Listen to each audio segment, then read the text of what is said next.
ഇന്ന് നമ്മൾ ചെയ്യുന്നത് മഴയും തണുപ്പും ഒക്കെ ഉള്ളപ്പോൾ ചൂടോടെ കുടിക്കാൻ പറ്റുന്ന ഒരു മസാല ചായയുടെ റെസിപ്പിയാണ്. ഇതെങ്ങനെയാണ് ചെയ്യുന്നതെന്ന് നമുക്ക് നോക്കാം.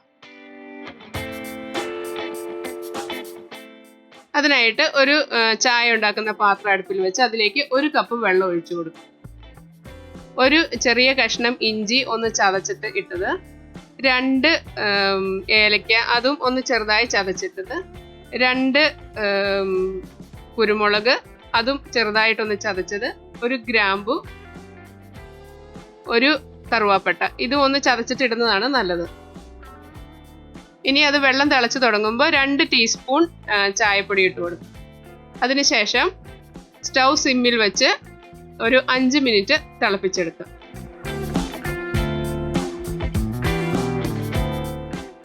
നാല് ടീസ്പൂൺ പഞ്ചസാര ഇട്ട് കൊടുക്കുന്നുണ്ട്. നിങ്ങളുടെ മധുരത്തിനനുസരിച്ച് മാറ്റം വരുത്താം.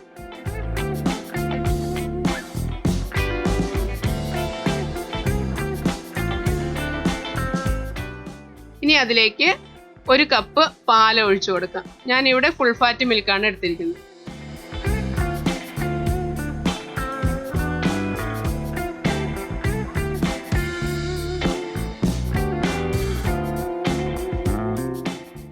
ഇടയ്ക്കൊന്ന് ഇളക്കി കൊടുക്കാം.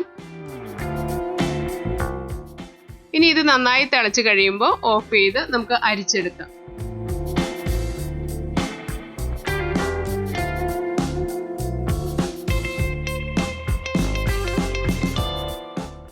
ഞാനിവിടെ അരിച്ചു കൊണ്ടുവന്നിട്ടുണ്ട്. ഇനി ചായ നന്നായി ഒന്ന് അടിച്ചെടുക്കാം.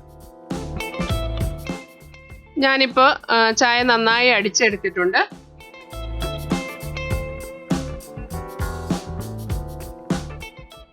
ഇനി ഇത് ചായ കുടിക്കുന്ന ഗ്ലാസ്സിലേക്ക് ഒഴിച്ചു കൊടുക്കും. നിങ്ങൾക്ക് ഈ വീഡിയോ ഇഷ്ടമാവുകയാണെങ്കിൽ ലൈക്ക് ചെയ്യുകയും ഷെയർ ചെയ്യുകയും നിങ്ങളുടെ ഫീഡ്ബാക്ക് കമൻറ്റിലൂടെ അറിയിക്കുകയും ചെയ്യുക. ഈ ചാനൽ ഇഷ്ടമാവുകയാണെങ്കിൽ സബ്സ്ക്രൈബ് ചെയ്യുക. സബ്സ്ക്രൈബ് ചെയ്ത് ഞങ്ങളെ ഒന്ന് ഹെൽപ്പ് ചെയ്യുക. Thank you. അടുത്ത റെസിപ്പിയിലൂടെ വീണ്ടും കാണാം.